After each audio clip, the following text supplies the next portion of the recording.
Let's talk shop with old school. Yeah. I pay my dues, I know the rules.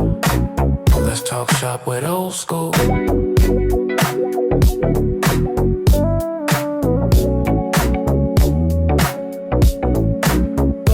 Coming from the West Coast, city of Long Beach, you know it, bro. We partied on the Queen Mary, yeah, we did the most. If you wasn't from the city, then you did a ghost. The streets don't play, that's how it goes. I pay my dues, I know the rules. Let's talk shop with old school. I took no shortcuts, I'm no fool. Let's talk shop with old school. I paid the cost, I took the loss. Let's talk shop with old school. The game never comes without no pain. Let's talk shop with old school. You can't have no ups without no downs. Let's talk shop with old school. And Think Smart Publishing. That's how we roll.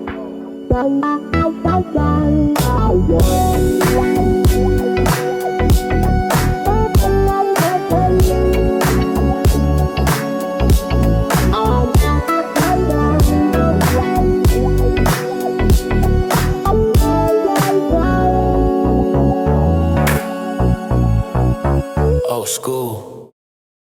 This wouldn't be a discussion. Okay.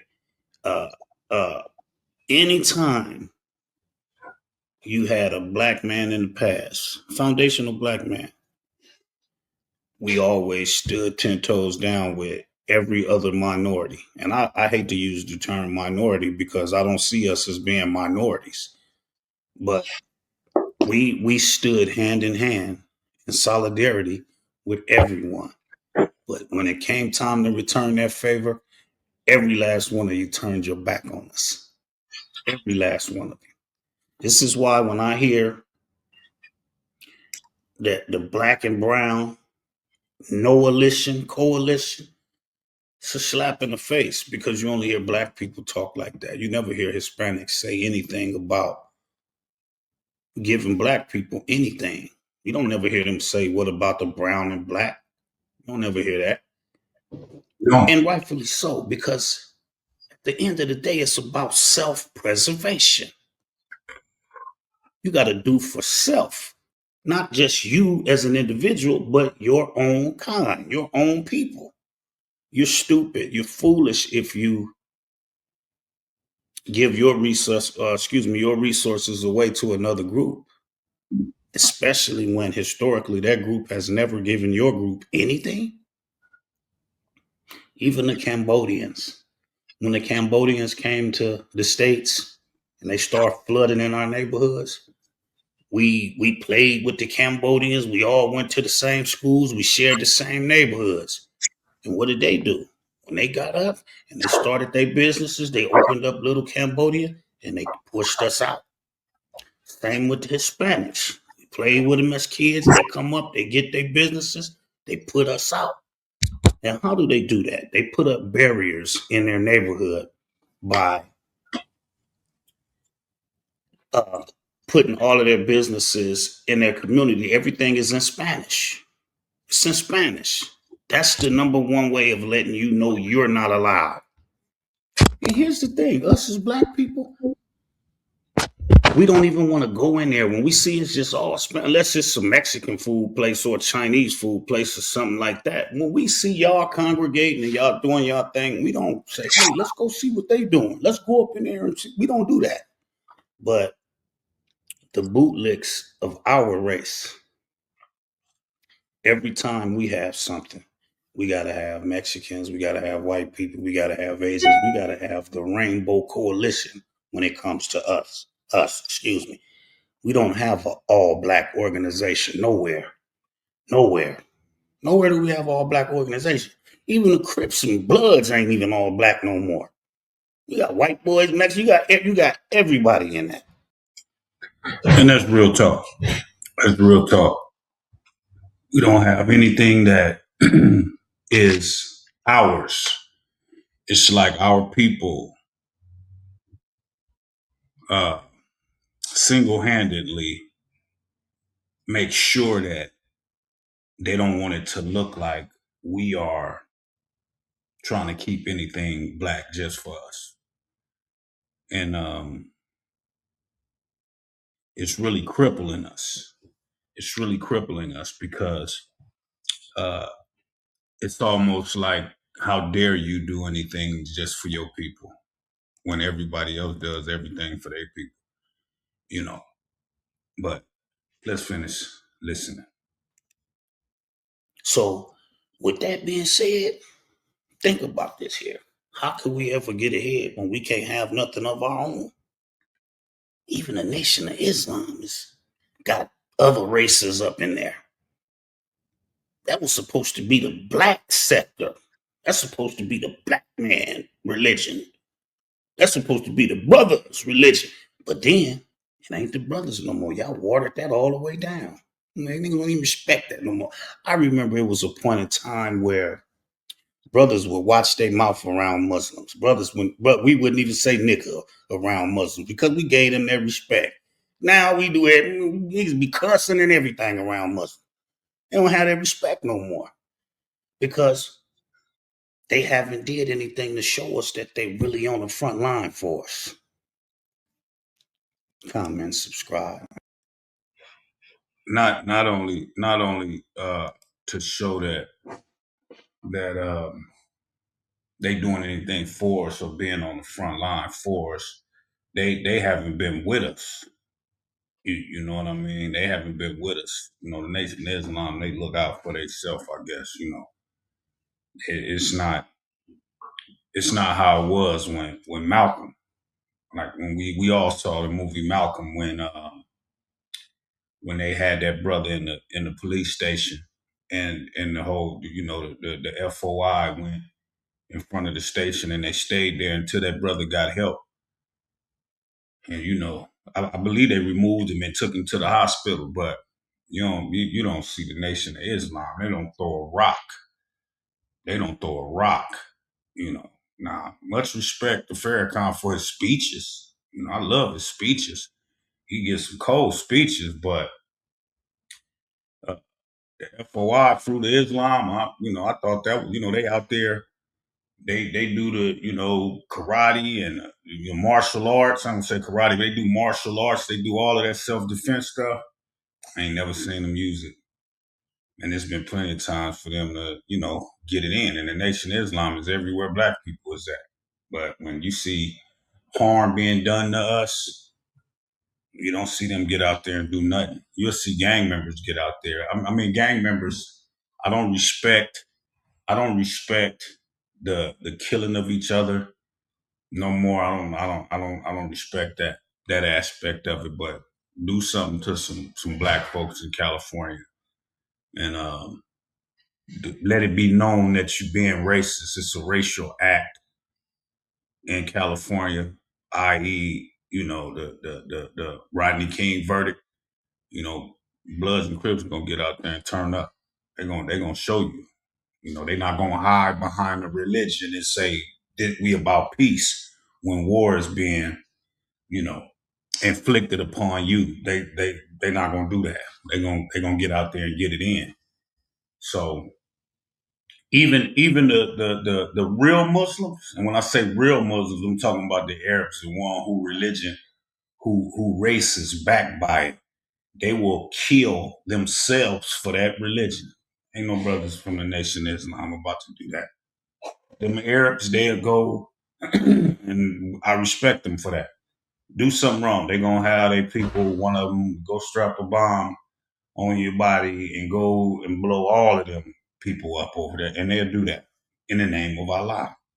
Especially if if they being wronged. If their people are being wronged, oh yeah, they'll do that. But the Nation of Islam, NOI, no sir, they're not gonna do that. They're not gonna do that. They'll get out there with the final call. Yeah, they'll do that. They'll be disciplined. They know how to extort brothers. Yeah, they do that. I'm gonna just keep it real. I'm gonna keep it 100. They do that. Yeah, they're gonna do that. They're gonna give you security. They're gonna go in your pockets. But far as like the Klan was for white people, the Nation of Islam has not been that for black people. not in my lifetime. And this over 50 years. So I haven't seen the nation get out there and say, just like with the George Zimmermans and all of it, I've never seen the Nation of Islam get out there and fight for that. Nah. Because them niggas don't want to go to jail either. They don't want to go to jail either. So I get it. I get it. But in the video, we was talking about the brown and the black and other black people from different places, foreign nations like Jamaicans, uh, Africans, whatever, Puerto Ricans, Dominicans. Now you got black people. We are staying in our own lane, calling ourselves foundational Black Americans, separating ourselves. Because at one point in time, as long as you shared the same skin color, whether you had an accent, didn't speak the language, we looked at you as one of our own. But that no longer exists. That camaraderie no longer exists because it was always one-sided. And it took us a long time to realize that it was one-sided. Because the famous 3-word phrase that they always use, I know black. I know black. That's the first thing they'll say. And they'll be darker than me. I know black. But see, the Africans is doing what we did to the Puerto Ricans. We used to tell the Puerto Ricans and the Dominicans, man, y'all black, man, y'all one of us. We wasn't like claiming y'all or trying to make y'all be us. We just saw ourselves in y'all. Y'all the same color. Come on, we the same people. We look just alike. You got Puerto Ricans that could be my damn cousin, look just like me. But they'll say, I know black, I know black, I know black. No, I know black. You black, I know black. That's what they'll say. So with years of that, and black people, my people, we accept everybody.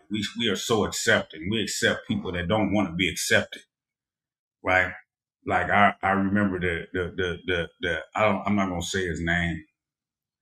He was with the NAACP, and he was telling a Mexican that he should join the NAACP.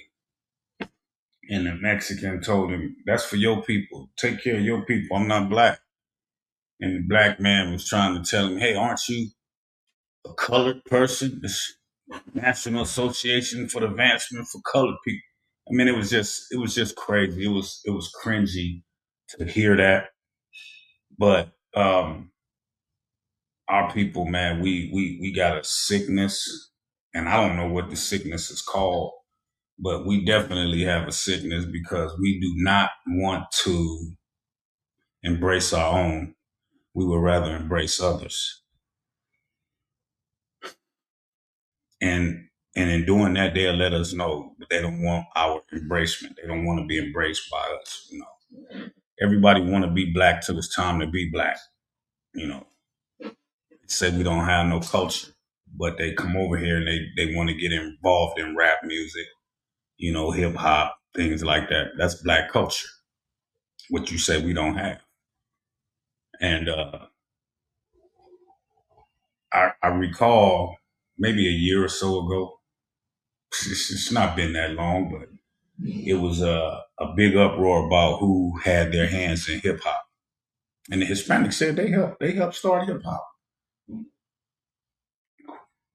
That's crazy. That's crazy to me because out of all of the rappers that know this, like the Ice Cubes, the Snoop Dogg, I'm talking about the rappers on the West Coast, the Ice Cubes. I'm gonna say the West Coast, the East Coast too. You got the Ice Cubes, the Snoop Dogs. On the East Coast, you got Public Enemy, Rakim, pioneers.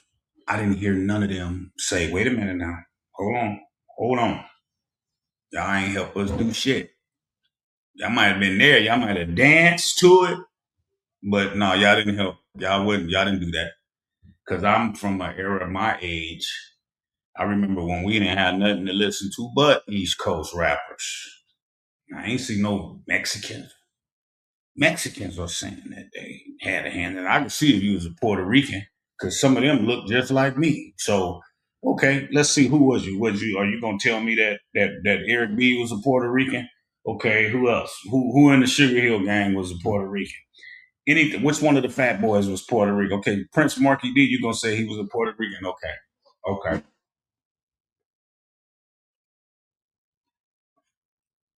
Black people don't have. Ice Cube did. He said it best though. He said, "Pretty soon hip hop won't be so nice. No Ice Cube, just vanilla ice, and you'll sit and scream and cuss, but there's no one to blame but us." That was a cold bar. That was the cold bar. Back then, it wasn't no Eminem and whatnot. That they trying to change the face of hip hop and R&B. That's why the music is toe up right now. Music is toe up, man. It's not. His music is so horrible. It don't even it's not even worth listening to. It's not even worth listening to. So I say that to say, if we can't have our own things to own, such as our cultural things that we see value in, we don't have our own something that you can say, hey, that's us. And people don't even feel strong enough to say, no, man, what? You're a visitor in that. You're a visitor. We don't have nobody to say that. So they've been bought and paid for. That's how you know that our celebrities have been bought and paid for. But I'm going to end it with that right there. I just wanted to touch bases. I ain't been on here in a minute, but I'm about to start hitting y'all upside the head with these videos every week. But comment, man. Let me know. Do you see us as a people climbing up out of this this hole that we are in? Because the ones that make it out, they don't put the ladder back down in the hole. They pull it up. So we all gotta climb out on our own individually. That's the way we are as a race. So until we get that and see that, we can't really make it if we don't do it collectively. We got to do it collectively. And until we do that, we're going to fry. But I'm going to holler at y'all, man. Peace out. I parked in the handicap without a sign, cause it's where the Crips park all the time on mine.